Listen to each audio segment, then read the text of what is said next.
anniversaire, Merci, mon Greg. petit Romain. C'est Qu'est-ce que contractuel. vous êtes jeune et beau. Voilà, Oh là allez là. Romain, hop, je vous fais un Wiro. Merci. Voilà. Profitez-en, ce sera le seul compliment de la saison. Bah, merci, je vais le prendre. Ce sera le seul mouvement d'argent vers vous. C'est déjà pas mal, s'il est assez élevé, balles, ce sera 10 pas balles, mal. 10 balles. Allez, on est à une semaine du début de la Coupe du Monde, ça se rapproche vraiment. Et nous, dans le pourquoi, je vous le dis, on va un petit peu changer de ton. C'est fini le truc, il y a hâte, ça va être génial et tout. Maintenant, on va mettre tout le monde un petit peu sous pression. Et on va commencer par le capitaine de l'équipe de France, Kylian Mbappé. Parce que les Bleus auront besoin de lui pour aller chercher une 3e étoile. Et lui, il est vraiment sous pression. Pourquoi Mbappé joue très gros? On a le sentiment qu'il n'a pas vraiment d'autre choix que de réaliser une grande Coupe du Monde. Alors, il doit être probablement, parce que je suis pas dans sa tête, être très content de retrouver le maillot national. Oui, parce que c'est quand même un euphémisme de dire que la saison du Real Madrid a été un poil compliquée. Aucun titre collectif, des polémiques extrasportives en pagaille, des critiques aussi de toutes parts. Bref, il était dans l'œil du cyclone, le Kicks. Donc Didier Deschamps, il a essayé de rassurer tout le monde hier. Écoutez, Kylian est en pleine forme. Voilà. Physiquement, psychologiquement, il va très bien. Bon, il y a un truc qui est quand même incontestable avec Kylian Mbappé, c'est que l'équipe de France, c'est quand même son exutoire. Pourquoi? Parce qu'il a réalisé une très belle saison avec les Bleus, excellent, 6 buts et 3 passes décisives en 6 matchs depuis septembre. Il y en a pour tous les goûts, hein. Il y a des 1 contre 1 en contre-attaque où il est quand même difficile à arrêter, là c'est contre l'Ukraine. Il y a aussi des actions individuelles où il part d'un peu plus loin, là c'était face à l'Azerbaïdjan au Parc des Princes et il va aller conclure après un relais avec Hugo Ekitike. Une jolie frappe croisée. Et puis évidemment, vous vous rappelez de ce but face au Brésil. En finition pure, il est lancé en profondeur par Dembélé. Là, c'est inarrêtable, hein. Grosso modo, quand il accélère, personne ne le revoit. Alors avec les Bleus, il paraît vraiment serein, mais c'est quand même 2 salles, 2 ambiances. Il y a les clubs, ok, ce qui s'est passé, là c'est la sélection, c'est un autre objectif. Et évidemment, j'échange avec lui, il a eu à parler avec les joueurs aussi, puisqu'il est capitaine. Mais là, il n'a pas le choix. S'il veut sauver sa saison, il est quand même obligé de briller à la Coupe du Monde. Oui, parce qu'on l'a dit, le Real n'a rien gagné cette saison et il est la star de cette équipe. Donc il concentre les critiques et la pression, elle est telle à Madrid que même s'il a beaucoup marqué, eh bien personne ne dit qu'il a réalisé une belle saison. Heureusement, il y a donc cette Coupe du Monde qui arrive et ça peut lui permettre de se rattraper collectivement et individuellement parce qu'il a de beaux objectifs. Déjà, il peut battre le record de buts dans l'histoire de la Coupe du Monde. Il en est déjà à 12. Le recordman Miroslav Klose en est à 16. Il en faut 4 pour égaler, 5 pour dépasser. Franchement, c'est faisable et ça le ferait vraiment entrer dans la légende.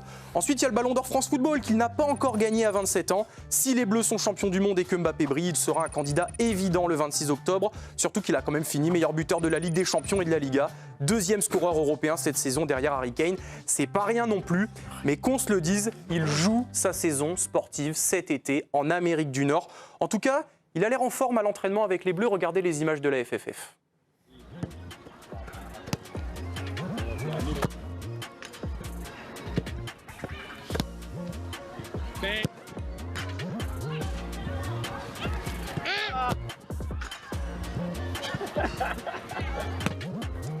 Ah, café aussi. 4. Toma. Nico. Qui dit mieux? Juste à combien de fois? C'est pas mal. Il doit aussi prouver qu'il est toujours un gagnant. C'est un gagnant, Serge. C'est un gagnant, Kylian. Exactement, parce que quand même, entre les échecs du Real, qui ne brille plus depuis qu'il est arrivé, et les victoires en Ligue des Champions du PSG depuis qu'il est parti, eh ben, il se dit qu'il ne fait pas gagner ses équipes tout simplement. Alors, est-ce qu'il entend tout seul, lui? Je sais pas, mais ce qui est sûr, c'est qu'on le voit défendre aux entraînements de l'équipe de France. J'ai failli faire un AVC en voyant ça. Bon, je chambre un petit peu, parce que derrière, c'est pas mal, hein. On le voit avec des passements de jambes sur Tchouaméni. C'est quand même plutôt clinique. Mais ce débat sur sa participation défensive, il est réel, il est crucial même, surtout pour nous qui voyons de très près la réussite du PSG de Luis Enrique. Mbappé, il en a parlé dans un podcast The Bridge il y a 2 mois. Écoutez ce qu'il en dit. Je suis quelqu'un qui fait moins, mais je regarde que quand je le fais, ça impacte vraiment l'équipe. Quand tu regardes à Madrid, quand je le fais, tout le monde est là. Parce que les gens, ils s'y attendent pas aussi. Ouais, non, c'est vrai que c'est quelque chose qui me reprochait souvent. Et moi, ça me dérange pas, parce que c'est des critiques qui sont constructives. Aujourd'hui, la vérité, c'est que je suis un joueur qui défend moins. Et parfois, ça peut être un problème. Et j'ai pas de problème avec ça. Alors, c'est quand même particulier parce qu'il reconnaît qu'il défend peu. Il reconnaît que ça peut lui être a un pas de problème. problème, Exactement. ça lui pose pas de problème. Ça peut être un problème pour son équipe. Ça peut aussi galvaniser ses coéquipiers quand il le fait. C'est chelou. Mais il assume quand même de ne pas le faire. Bon, c'est quand même un petit peu bizarre et puis surtout, ça donne du grain à moudre à ses détracteurs. Ah oui, parce que c'est quand même très étonnant. Bah oui. Je le sais, mais je le fais pas. Alors surtout que s'il défendait, ça offrirait peut-être d'autres solutions à Didier Deschamps. Aujourd'hui, Mbappé, il joue en pointe avec le Real Madrid et avec l'équipe de France. Et il faut comprendre que tactiquement, c'est le poste où on va dire il est le plus concevable de ne pas faire trop d'efforts quand son équipe n'a pas le ballon. Regardez ce 11 de départ, c'est peut-être celui qui va commencer contre le Sénégal à la Coupe du Monde. Alors il y a débat sur Doué, sur Théo Hernandez, et ça dépend de la forme de Saliba en défense centrale. Mais il y a un autre 11 par rapport à l'attaque que pas mal de supporters et d'observateurs appellent de leur vœu.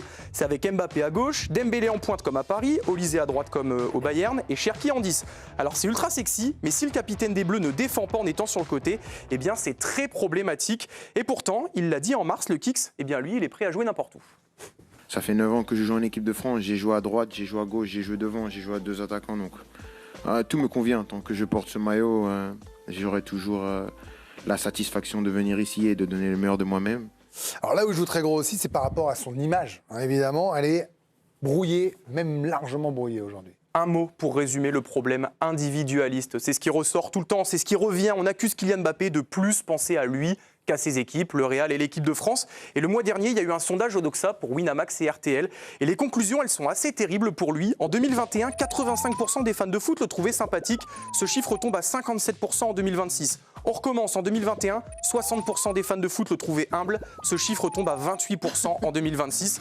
Et de façon générale, cette année, 70% des gens pensent qu'il n'est pas tourné vers le collectif. C'est pas fini. Dans le même sondage, il y a une majorité de fans de foot, 52%, qui considèrent qu'il est un mauvais capitaine pour l'équipe de France.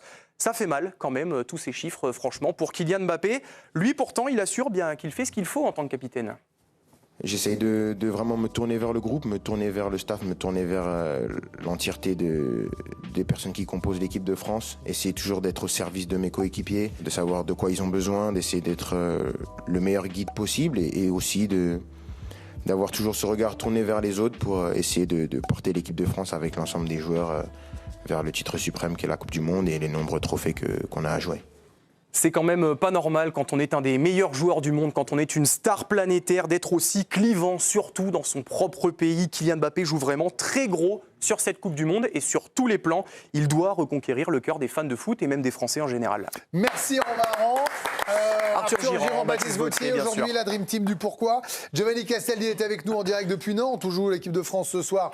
On se plongera dans l'avant-match dans quelques minutes, France-Côte d'Ivoire. Giovanni, vous avez écouté, j'imagine, avec beaucoup d'attention le Pourquoi de Romain Aran. Est-ce qu'il y a quelque chose que vous souhaitez ressortir, par exemple, sur moi, ce passage dans The Bridge, ce podcast aux côtés de Ryan Chouamini, où il dit oui, c'est vrai, je sais que je défends pas, ça peut poser un problème, mais moi, ça me pose pas de problème. C'est quand même assez lunaire parce que, en fait, lui qui est un pro de la communication, en plus d'être un formidable joueur de foot, il se rend bien compte que ça peut lui porter préjudice, ce genre de déclaration. Il va vous dire que c'est de la maladresse, non ? Non, mais c'est surréaliste. J'aime bien votre terme, Greg, sur le côté lunaire. C'est-à-dire qu'on est dans une ère quand même où Kylian Mbappé a quitté le PSG pour rejoindre le Real Madrid qui sortait d'une Ligue des Champions. Et ça fait 2 années de suite que son ancien club le gagne. Ça fait donc 3 Ligues des Champions de suite qui sont remportées par des équipes sans Mbappé, avec, même si dans le jeu il y a des différences, un élément fort qui est le collectif et courir ensemble. Je la trouve totalement à côté de ses pompes, cette déclaration. Maintenant, je mets juste un bémol sur 2 choses par rapport à ce qu'a évoqué Romain. Je fais très vite, Greg. Sur le côté, c'est pas normal d'être aussi clivant en France quand on est Mbappé. Souvenez-vous juste Thierry Henry, la Coupe du Monde. Thierry Henry, un joueur stratosphérique qui est adulé en Angleterre et il a été très longtemps détesté, parfois en France. Donc ça, c'est les Français qui sont comme ça. Et sur le côté, il joue gros. Je pense que sur une compète comme la Coupe du Monde, sur 2 mois, 1 mois et demi, Mbappé il est capable de donner le meilleur. C'est sur la vie d'un club, sur une saison que c'est plus compliqué pour moi. Merci Giovanni. Après, il y a un truc quand même, Bruno Salomon, avec Mbappé, c'est que dans les grands rendez-vous comme ça, alors l'Euro, je vais l'enlever parce qu'il avait été blessé méchamment. Et je pense que jouer dans ces conditions, c'était un vrai handicap. Et on l'avait tous sous-estimé, peut-être lui-même. Mais en 2018, il avait quand même été très bon. Il y a une véritable révélation mondiale, presque, j'avais envie de dire.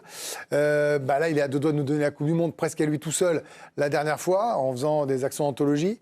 Ce qui est sûr, c'est que s'il est bon, on sera bon. Ah, de toute façon, c'est lui qui détient la clé, mais la clé individuelle et collective. C'est-à-dire que si il trouve les 11 qui sont capables de saigner pour lui, parce que si on revient sur ce fameux débat de « moi, je veux pas courir », on est un peu comme avec l'équipe d'Argentine. Il faut trouver 10 gars sur le terrain qui sont capables de se Mais là, saigner on se pour lui. focalise sur ça. J'ai l'impression, je l'ai lancé, Giovanni, sur ça, j'en Oui, ai oui. bien conscience. Mais vous n'avez pas le sentiment quand même qu'avec le nombre de buts qu'il a mis, s'il y a une équipe qui tourne mieux et qui est plus intelligemment construite qu'au Real, ce qui est le cas avec les Bleus, bah, il va donner le meilleur de lui-même. Oui, mais est-ce que les gars sont prêts? Moi, troisième étoile, tout le monde est prêt, oui, mais sauf qu'il faut, quand on est un capitaine, il faut fédérer. Et il faut avoir les bonnes attitudes, les bons propos. Et je pense que, moi, c'est la vraie question, c'est est-ce qu'il est capable de fédérer le groupe pour aller atteindre son objectif? Parce qu'en fait, c'est son objectif. C'est ce que vient de dire. Bah oui, mais c'est son objectif pour réussir. On le sait, au Paris Saint-Germain, il est venu cocher toutes les cases individuelles, tous les records individuels, il les a cochés. Et comme ça, il est parti. Mais il a déjà gagné avec les Bleus, c'est l'énorme différence. Ouais, mais il est déjà champion du monde. Il veut marquer son histoire. Il veut marquer son histoire. Il l'a déjà fait. Ah oui, mais sauf que là, cette saison, c'est pas la même. Moi, je ne sais pas si le capitanat.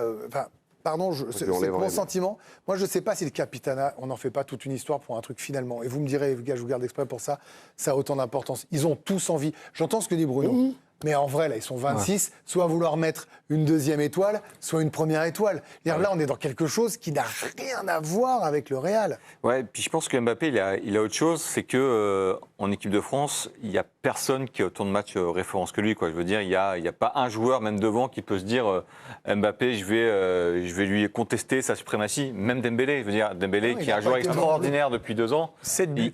Il a pas un match référence en équipe de France. La finale de 2022, Dembélé. Il sort 41e. Et voilà, donc je pense que ça joue pour lui. Moi, il y a un angle que je trouve intéressant sur Mbappé, et on ne l'a peut-être pas vu venir dès le début, parce que c'était un joueur extraordinaire, qui nous a impressionnés, etc. On s'est dit, il va tout gagner, etc. Mais si ça se trouve, ça va être un joueur de Coupe du Monde, quoi.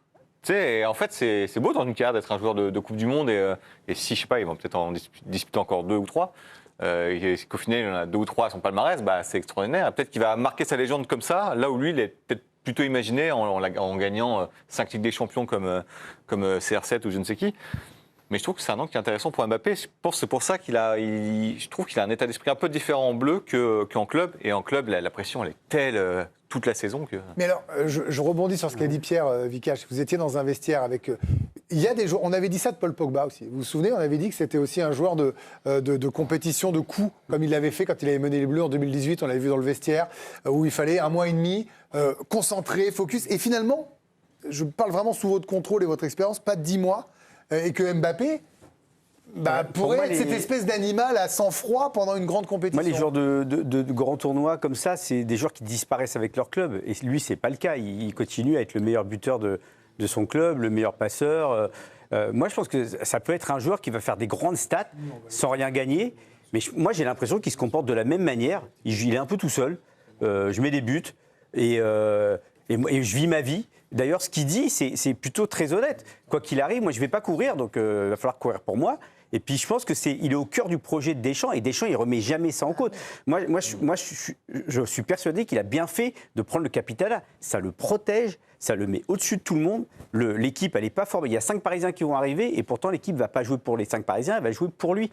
Et donc, voilà, ça le met au cœur de ça. Deschamps le protège là-dessus. Et les joueurs, on va en parler tout à l'heure de Cherki, tous les joueurs qui vont jouer ont intérêt d'avoir une super complémentarité, un super feeling avec lui pour pouvoir être titulaire. C'est lui qui décide de tout. Après, ça s'appelle une superstar. Ouais. En fait, c'est juste qu'il y a un moment quand même, il a plein de défauts. Qui va peut-être pas faire gagner l'équipe. Parce qu'aujourd'hui, le PSG gagne avec Dembélé avant-centre. En club. Oui, mais qui sait que si on met Dembélé devant et Mbappé sur le banc, qui sait que sur le côté déjà, mais après un peu le côté plus loin, c'est.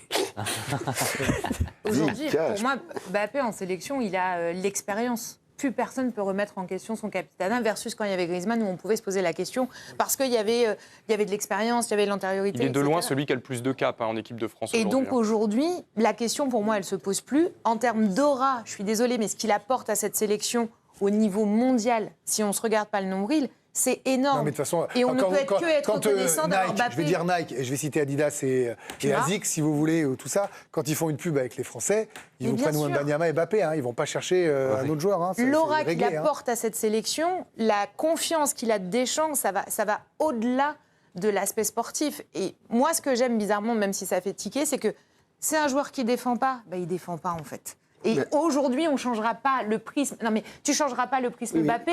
Et surtout, est-ce que ce sera un aussi bon joueur si moi, je m'en fiche. Si on gagne et qu'il ne défend pas, c'est pas comme pour un supporter. Moi, c'est pas comme un supporter de club. Est-ce que le vestiaire est prêt? Mais oui. Je pense, moi. Mais en bleu, ils veulent une coupe. En bleu, en bleu, je pense que oui. Bruno, ils veulent une étoile. En bleu, c'est pas sur un mois, je pense qu'ils sont prêts. On a un ancien qui a joué. Mais il vous a dit qu'ils étaient prêts. Tu penses qu'ils sont prêts à y aller, Lucas? Le deal, c'est marque des buts et nous on court pour toi. Mais si il commence à plus marquer et pour un type qui marque pas, il y aura des problèmes. S'il commence à marquer des buts, ils vont tous se mettre derrière lui. En club, moi, je vous rejoins à 10 000. En club, je pense que c'est invivable. Mais il est condamné à marquer. Si, mais doublé contre le Sénégal d'entrée de jeu.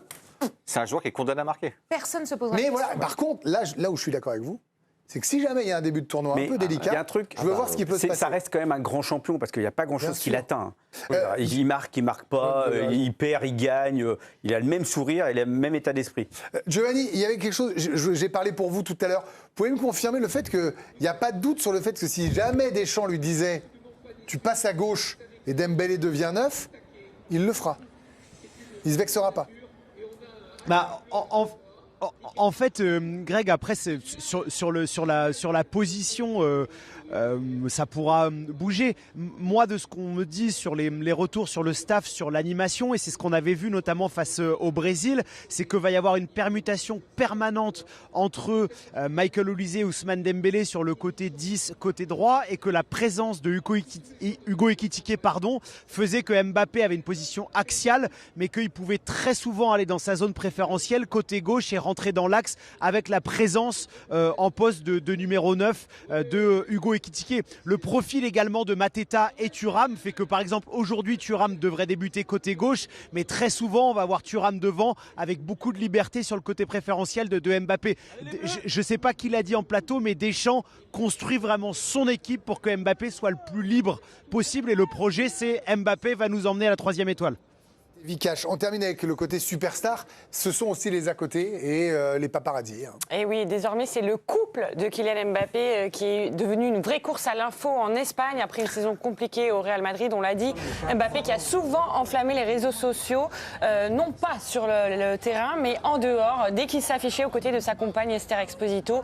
Son escapade en Sardaigne qui avait beaucoup fait parler alors qu'il était en convalescence. Des émissions faisaient exprès des débats là-dessus. Et le couple qui est même à la une de Paris Match cette semaine, entre fascination et curiosité. Le duo est déjà devenu l'un des sujets people les plus commentés du moment. Et nul doute que tout le monde va chercher à savoir si elle va venir le soutenir aux États-Unis. La dernière fois qu'un bleu était sur un jet ski, c'est Fabien Barthez. C'est vrai, ouais. Vous vous souvenez quand on avait gagné avec Elena Christensen? Avec Linda Evangelista. Non, Linda Evangelista ou Elena Christensen? Oh, je sais plus. Bataille de mannequins. Merci Romain, bravo.